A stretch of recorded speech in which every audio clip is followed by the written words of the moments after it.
about our immune system. And, you know, with the Living Well magazine, you know, we cover a lot of health topics. And I'm by no means a professional in health. I mean, I have studied human anatomy and physiology over the years. So a lot of what I'm going to talk about you probably have already heard, but it's always good, and especially in these times right now with the COVID-19, to have our memories refreshed and even have a better understanding just what's going on with our bodies. And so first of all, I'd like to look at our bodies as an ecosystem. And so, you know, we throw these terms around all the time: ecosystems, microbiome, immune system. But sometimes I don't know if people really understand what the words or the terms mean. So first of all, I'd just like to say, what is an ecosystem? An ecosystem is a community of living things that interact with each other around them. So a good example of an ecosystem is a forest. So every forest is a mix of living things like plants, animals, air, sunlight, rocks, and water. Each ecosystem is unique, just as each of us as human beings are. So the human body is also an ecosystem, and we have trillions of tiny organisms in our body. Our body is like nature, is like a forest, and we need that balance of the microbiome, and we also need a strong immune system. And I think what we're seeing right now is a lot of compromised immune systems is what people are having problems with. So we'll share the screen here. And a big shout out to Denny, who helped me this morning big time. Amazing gentleman, helped me talk on his walk this morning, and then walked me through getting my slides going. So thank you so much. I really appreciate it. So what our bodies, basically we are walking bacteria, and we're made up of bacteria, fungi, and microbes. And, you know, microbes have been evolving for about 3.5 billion years. And humans need those microbes to be healthy. However, you know, when we look at bacteria, there's only a few bacteria that really are detrimental, and we can control them with antibiotics. However, what we're looking at with the coronavirus is completely different. And so I didn't realize this, and I think a lot of people don't understand what is the difference between a bacteria and a virus. So bacteria and viruses can cause many common infections, but there's a big difference between them. Bacteria are tiny microorganisms made up of single cells. Bacteria can live in almost any conceivable environment, including the human body. Viruses, on the other hand, are a parasite, so they need a host. And what we're seeing with the coronavirus is we become the host. So viruses are basically a parasite, and they require that living tissue in which order to which to grow. So they latch themselves onto cells and make themselves a permanent home there. And oftentimes, after they multiply, sometimes they even kill the host. And I think that's what we're seeing now is if people don't have a healthy immune system, that's where we're seeing the deaths with the compromised immune systems. So what I thought we would do is look at maybe some ways that we can help support our immune system. So one of the big things is stress. That's not, my slides are not in the order of importance here. But none of us are under any stress right now. So, but I mean, I think there are ways that we can help reduce our stress. So chronic stress can deplete the immune system or depress it. How do we combat stress? Well, we need to have different strategies. So focusing on our breathing, tapping into meditation, exercise and relaxation. There's lots of great YouTube videos out there with meditation music. Lots of times I'll turn on the YouTube, find a common relaxing music, and you can play it in the background. Good thing for all of us to be doing. Takes our mind off of some of the incessant hamster wheel thoughts that are going on.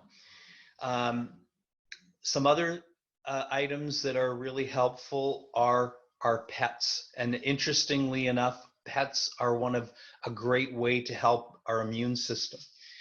Pet owners have been shown to have lower blood pressure and cholesterol levels than non-pet owners.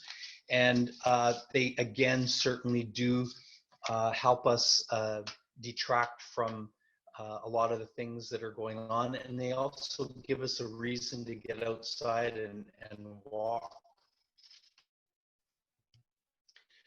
Social network make you stronger. That's inevitable. I think with what we're seeing right now, the ability of or the inability of being able to have human contact is one of the things that we're all really struggling with. And now we're seeing how we might not be able to get face to face, but with what we're doing with Zoom and Facebook time is bringing people at least so that we can chat and still keep those social networks intact. So some other suggestions that some of us don't do is pick up the phone, call someone who might be shut in. Well, we're not going to be starting to volunteer right now. People who have hobbies are also shown to have lower stress levels and higher immune systems, and also strengthen those social circles. Attitude is everything. And I think, here we've got a picture of someone looking at the glass. Is the glass half empty or the glass half full? Your attitude, I always say, look at the altitude of your attitude. Where is your attitude on that scale? We can think our way into negativity. So try to be optimistic, expect good things, and your immune system will respond. We can really, really trigger our immune system just by our thoughts. Another thing to do with attitude is practicing gratitude. It is so important, and I mean, I know I don't do it on a daily basis, but although we're all going through a lot of stress right now, we do have so many things to be thankful for. There's people in the world that don't have the healthcare system that we do. Laughter. And there's where Margaret Ann comes in. Margaret Ann, you are great at keeping people laughing. And I know sometimes we don't feel like laughing, but I just want to say you're a real inspiration to me. And laughing is so important. It produces all those endorphins, and it also just, it reduces stress. Try belly laughing. There's yoga, laughing yoga, and sometimes laughing can be contagious. We don't even know sometimes why we are laughing, but it doesn't matter. We don't need a reason. Just laugh. Antioxidants. Now, most of us can get antioxidants through foods like leafy green vegetables, lots of, the vegetables with lots of high color, peppers, eggplant, carrots, all those things. we should be trying to balance our diet to get all of those things in our diet, and vegetables more so than fruit. Vitamins and supplements. A lot of people, a lot of controversy about whether we should be taking vitamins and supplements. One of the things about vitamins is the absorbability. We all, there's something that's been said that about 15 to 20% of vitamins that we buy off of store shelves actually get absorbed, and that's the key thing. We need the key minerals for our body to absorb vitamins. So make sure that if you are taking an off the store vitamin, that it's got the corresponding minerals, and those minerals and vitamins high in zinc and magnesium, selenium, those are key in order to help keep our immune system operating and functioning. Right now, when we look at stress, we always want to go to those things that sometimes aren't so good for us, like empty calories, sugar, pop, chips. And I mean, when we're stressed, we go to the things that make us feel good. And you were talking about the other day, Margaret Ann, those comfort foods, right? So if we can, try to stay away from sugars and things like that, because they do compromise our immune system. And although we're self-isolating, we want to make sure that we're keeping our immune system at its optimum, because it's people that are suffering or dying from this COVID virus are the ones that have compromised immune systems. Herbs and plants. So I'm sure none of us are going to go and grab a clove of garlic and start chewing on it, but lots of things like that, higher in plant-based diets, things like that are high in antioxidants and really help with boosting our immune system. Move your body. We talked about that on the beginning of the call. All of us try to get out every day, and I think it's because, again, when we're moving, we're producing those endorphins, and it just getting that fresh air, and it's so important to get out of the house right now. Sleep. A lot of us might not be sleeping as well because of our stress levels, worrying about things that we have no control over. And, I think one of the things for us all to remember right now is we really don't have a lot of control over what's going on.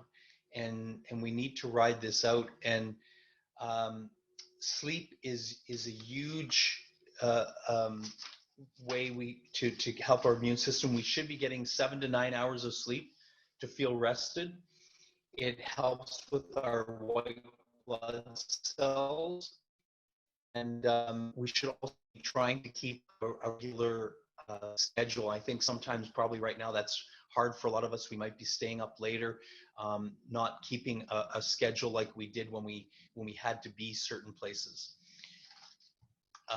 Alcohol in our immune system. I don't know how many of you are hitting the bottle right now, but it's probably not the best thing for our immune system. Alcohol is an immune depressant, and so always drink in moderation.